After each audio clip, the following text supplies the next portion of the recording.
Okay, then we're going to start off today with analyzing the carbon footprint data that you guys collected back in September. If you remember taking that really long survey about like all the light bulbs in your house and like how much you've traveled.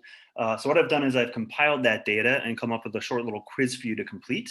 So I'll just show it to you really quickly here, sharing my screen. We're on tasks to complete step number 3, carbon footprint data analysis. Click on that, it'll take you to a quiz that looks like this. And so the first thing you need to do is pull up your data. So if you click on Science2C, it should pull up the Google Sheet.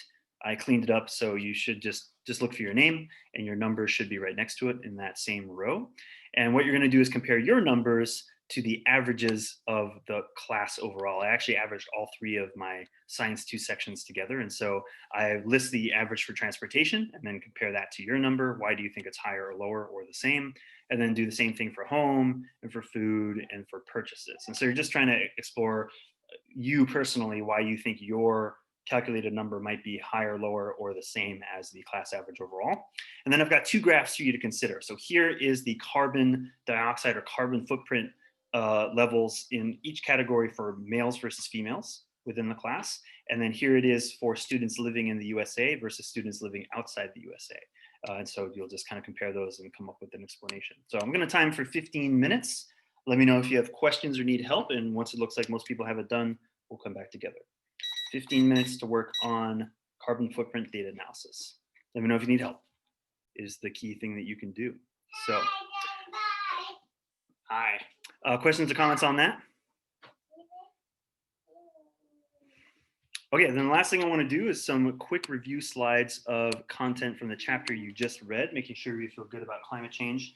I'm not going to get through all of these, but we'll get to a few important points here that I think are good takeaways.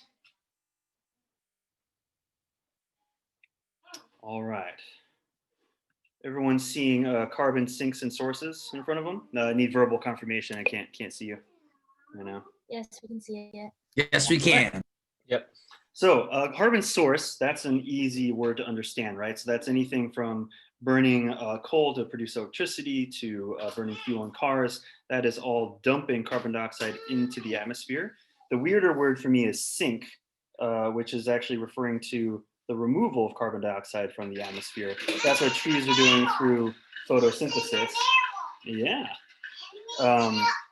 Now, human activity obviously has drastically increased the sources while simultaneously eliminating the sinks. And so obviously we're getting higher concentrations of carbon dioxide in the atmosphere. Now, this is a very common misconception though.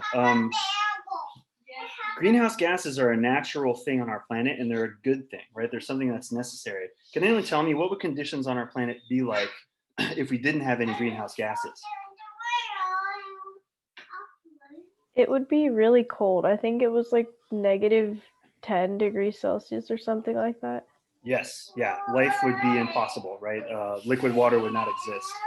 So we need these gases in our atmosphere to capture solar radiation to make sure that conditions are good for liquid water to exist and for life to exist. So yes, we shouldn't eliminate carbon dioxide. We just need to reduce levels back to where they naturally tend to be.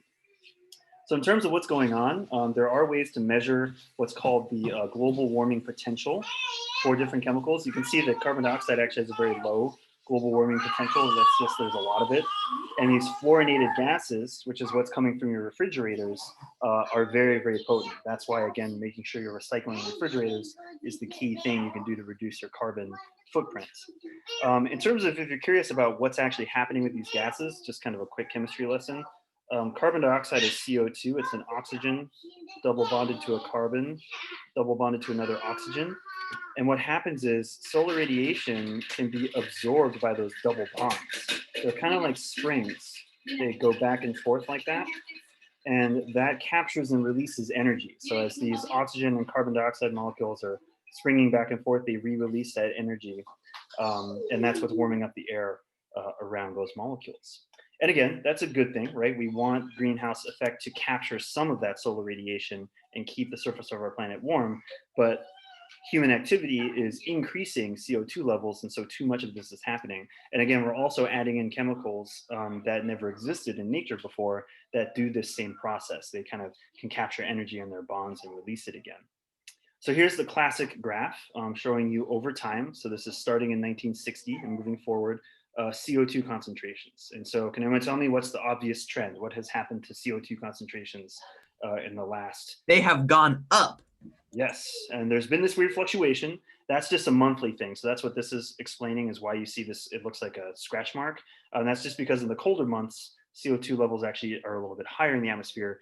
And in the warmer months, or no, sorry, I messed that up. Sorry, warmer months, it's a little bit higher. Colder months, it's a little bit lower. But that's kind of just a natural fluctuation that's been pretty consistent.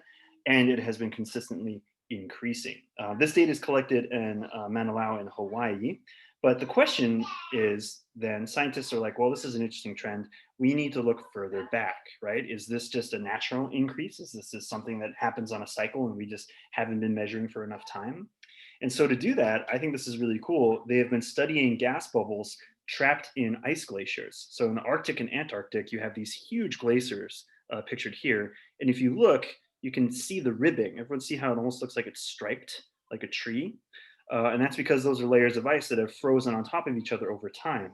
And so what scientists do is they take a core. You can see this metal thing here. It's basically a long pole that they stick in and lift it out. And then they get this ice sample that literally has those layers on it that come from different years. And so they're able to use carbon dating to figure out how long ago that was. And then they get the gases out of the gas bubbles that are in the ice, and they can analyze how much carbon dioxide and oxygen and everything else is in those gas samples.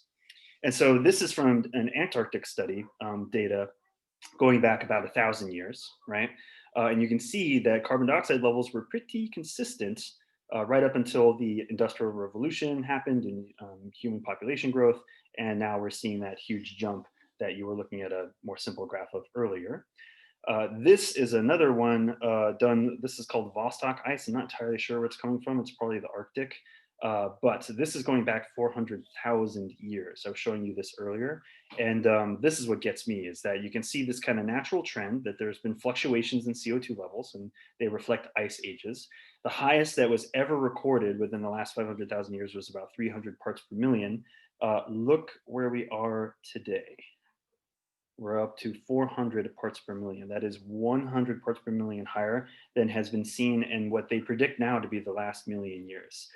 So this is a significant change in the atmosphere on our planet, and we're not entirely sure what the ramifications of it are going to be. It seems really extreme, and yet we're not seeing, well, I mean, we are now starting to see some extreme weather patterns, most likely as a result of this. So this graph is showing an important overlay. You've got carbon dioxide levels in blue in the atmosphere, overlaid by average global temperature in red.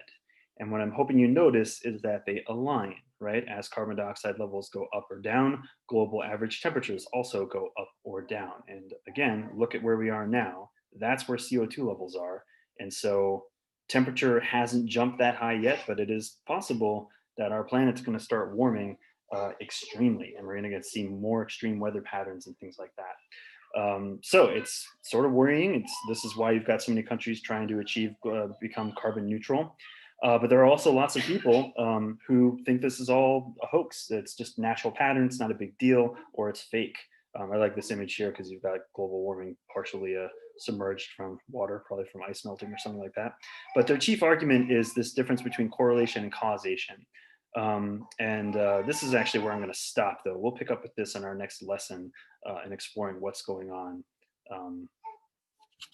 with climate change trends. Okay, questions or comments on that so far? All right, homework is just to make sure you completed the 2 classworks that we did today. And there's another reading in Hewitt. This is actually going to be about biology. So I know it's a little jarring to suddenly jump into a different subject. But again, I'm looking at the atmosphere in humans. And so our next focus is going to be how we breathe, right? How we depend on the air around us to stay alive and how that works. But in order to understand the lungs, you have to understand the heart. So we're actually going to start with the circulatory system and then use that to step into the respiratory system. So that's an explanation of why you have that reading. That's not a mistake on my part. You're going to be reading about the circulatory system. Usual deal, notes and a quiz you have up to 10 attempts on. All right, kids, that's it for me. Thank you very much. Sorry for the chaos over here. Have a good rest of your day. Thank you. Thank you. Thank you.